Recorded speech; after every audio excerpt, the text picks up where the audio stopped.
और यूपी में मदरसों से जुड़ी हुई बड़ी खबर आप तक पहुंचाएंगे। अवैध मदरसों की जांच कर रही एसआईटी ने अपनी रिपोर्ट शासन को सौंप दी है। सोर्सेज के मुताबिक इसमें करीब 13,000 अवैध मदरसे हैं जिनको बंद करने की सिफारिश की गई है। ऐसे में ज्यादातर मदरसे जो हैं नेपाल सीमा से जुड़े हुए शहरों में हैं। आरोप है कि ज्यादातर मदरसे अपने हिसाब किताब नहीं दे पाए। अब आशंका है कि हवाला के जरिए मिली रकम से इन मदरसों का निर्माण हुआ है। संचालकों ने खाड़ी देशों से मिले चंदे से मदरसा बनने की बात कही है, लेकिन वो चंदा देने वालों का नाम पता नहीं बता पाए। उन्होंने कहा है कि पिछले 25 साल में बहराइच, श्रावस्ती, महाराजगंज, सिद्धार्थनगर जैसे जिलों में ऐसे मदरसे तेजी से बने हैं। नेपाल सीमा से लगे इलाकों के 80 मदरसों को विदेशों से करीब 100 करोड़ रुपए की फंडिंग की बात भी सामने आई है। अब इस खुलासे के बाद एसआईटी की जांच के आदेश दिए गए।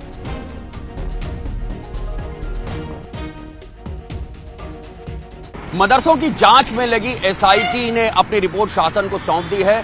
सूत्रों की माने तो एसआईटी ने अपनी जांच में करीब 13,000 मदरसों को अवैध पाया है और इन्हें बंद करने की सिफारिश की है। इनमें से ज्यादातर मदरसे उत्तर प्रदेश की नेपाल सीमा से सटे जिले बहराइच, महाराजगंज, श्रावस्ती, गोंडा, बलरामपुर में पाए गए हैं। इन आलीशान मदरसों का निर्माण किस रकम से हुआ है, इसकी जानकारी भी मदरसा संचालक नहीं दे पाए। ये कहा गया कि चंदे की रकम से इन मदरसों का निर्माण हुआ है और ज्यादातर रकम खाड़ी देशों से आई है। क्या ये रकम खाड़ी देशों से हवाला के जरिए आई, इसका भी जवाब अब तक संचालक नहीं दे पाए हैं। माना जा रहा है एक सोची समझी साजिश के तहत नेपाल सीमा से सटे जिलों में इन मदरसों का निर्माण हुआ है। इन मदरसों में पढ़ने वाले बच्चों को सरकारी नौकरी भी नहीं मिल सकती।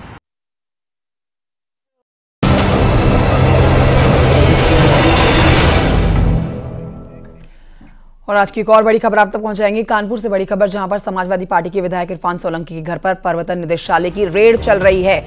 इस समय भी ये रेड मारी जा रही है ईडी की तरफ से। समाजवादी पार्टी के विधायक इरफान सोलंकी, जिनके खिलाफ केंद्रीय जांच एजेंसी ईडी की ये बड़ी कार्रवाई इस समय चल रही है। जांच एजेंसी ईडी कानपुर और कानपुर के अलावा मुंबई के भी कुछ इलाके हैं। कुल मिला के 6 लोकेशंस बताई जा रही है जहां पर ईडी के अधिकारी इस समय मौजूद है। सर्च ऑपरेशन चलाया जा रहा है। जांच एजेंसी 2 बिल्डर के आवास पर भी सर्च ऑपरेशन की कार्रवाई कर रही है और आज सुबह ईडी के अधिकारी अर्धसैनिक बल के साथ इरफान के घर पहुंचे। बताया जा रहा है कि इरफान सोलंकी का परिवार उनसे मिलने महाराजगंज जेल गया हुआ है। परिवार की गैर मौजूदगी में इरफान सोलंकी के दोनों घरों में ईडी की रेड चल रही है। कानपुर दंगा और आगजनी के मामले के एक आरोपी के आवास पर भी सर्च ऑपरेशन चल रहा है। मनी लॉन्ड्रिंग एक्ट के तहत ईडी की टीम कर रही है कार्रवाई। जांच एजेंसी के मुताबिक बिल्डर हाजी वसी के यहां चल रही है सर्च ऑपरेशन की कार्रवाई। ये आरोपी बिल्डर हाजी वसी समाजवादी पार्टी के विधायक हाजी इरफान सोलंकी का बेहद करीबी है।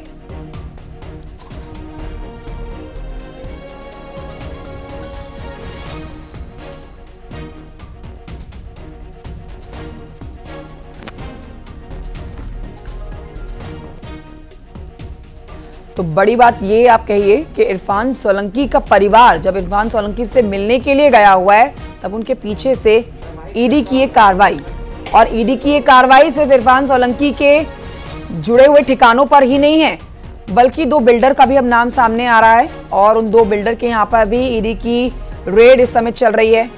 बड़ी कार्रवाई आप कह सकते हैं। और जो जानकारी मिल रही है उसके मुताबिक कुछ अहम दस्तावेज भी ईडी के हाथ लग गए हैं और इसीलिए जांच का दायरा भी बढ़ा है और जांच का समय भी आगे बढ़ना तय है।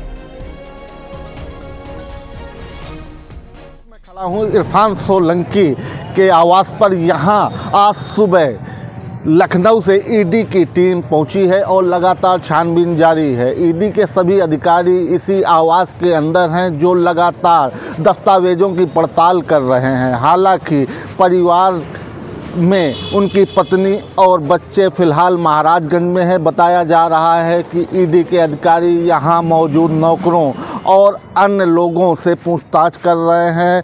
देर शाम तक यह कार्रवाई जारी रह सकती है। बताया जा रहा है कि विधायक इरफान सोलंकी के तार मुंबई और लखनऊ, दिल्ली समेत 6 ठिकानों से जुड़े हुए थे, जहां आज ईडी ने कार्रवाई प्रारंभ की है और लगातार पड़ताल हो रही है। इस क्षेत्र के लोग भी बड़ी संख्या में यहां मौजूद हैं, जिनका साफ तौर पर कहना है कि विधायक इरफान सोलंकी के ऊपर हो रही कार्रवाई जायज़ है। कैमरामैन रोहित निगम के साथ ओम बाबू मिश्रा, न्यूज़ 18 कानपुर।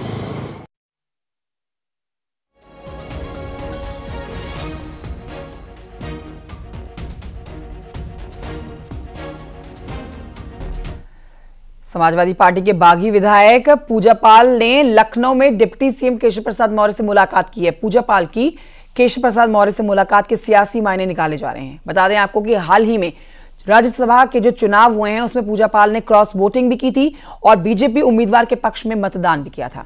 माना यह जा रहा है कि पूजा पाल जल्द ही बीजेपी में शामिल हो सकती हैं, क्योंकि इस मुलाकात के कई मायने हैं। तस्वीर भी आपको दिखा रहे हैं मुलाकात के दौरान की। पूजा पाल को शामली जिले की चायल सीट से समाजवादी पार्टी की विधायक है और केशव प्रसाद मौर्य के साथ मुलाकात कई मायनों में उनकी राजनीतिक हलकों में सवाल खड़े करती है और हलचल भी मचा देती है।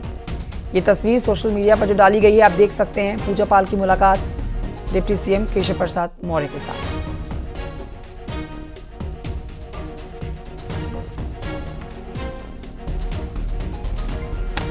तो देखिए मायने इसके यही निकाले जा रहे हैं कि जल्द ही पूजा पाल जो है वो बीजेपी ज्वाइन कर सकती हैं, क्योंकि बड़ी बात यह है कि जब राज्यसभा का चुनाव हुआ था तब उस दौरान क्रॉस वोटिंग भी की थी पूजा पाल ने और बीजेपी कैंडिडेट के हक में उन्होंने अपना वोट दिया था।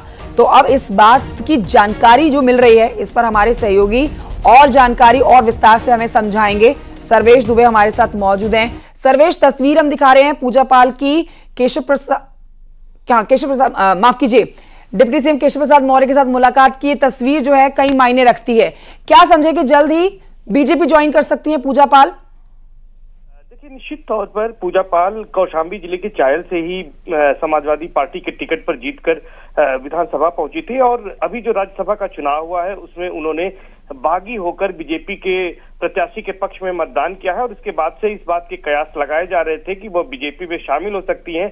आज अखिलेश यादव जो समाजवादी पार्टी के राष्ट्रीय अध्यक्ष हैं वो प्रयागराज के दौरे पर आ रहे हैं, 2 निजी कार्यक्रमों में शिरकत करेंगे। वहीं दूसरी ओर पूजा पाल ने डिप्टी सीएम केशव प्रसाद मौर्य से मुलाकात की है। डिप्टी सीएम केशव प्रसाद मौर्य का कौशाम्बी गृह जनपद भी है और वहीं से ये समाजवादी पार्टी की विधायक है मौजूदा समय में। तो माना जा रहा है कि जल्दी ही वो बीजेपी में शामिल हो सकती है और औपचारिक रूप से, हालांकि वो इसके पहले 2007 और 2012 में प्रयागराज की शहर पश्चिमी विधानसभा सीट थी जो बिल्कुल। तो उम्मीद यही है कि बीजेपी ज्वाइन करेंगी पूजा पाल और जल्द ही इसकी आधिकारिक घोषणा भी कर दी जाएगी। सर्वेश, बहुत शुक्रिया आपका जानकारी के लिए।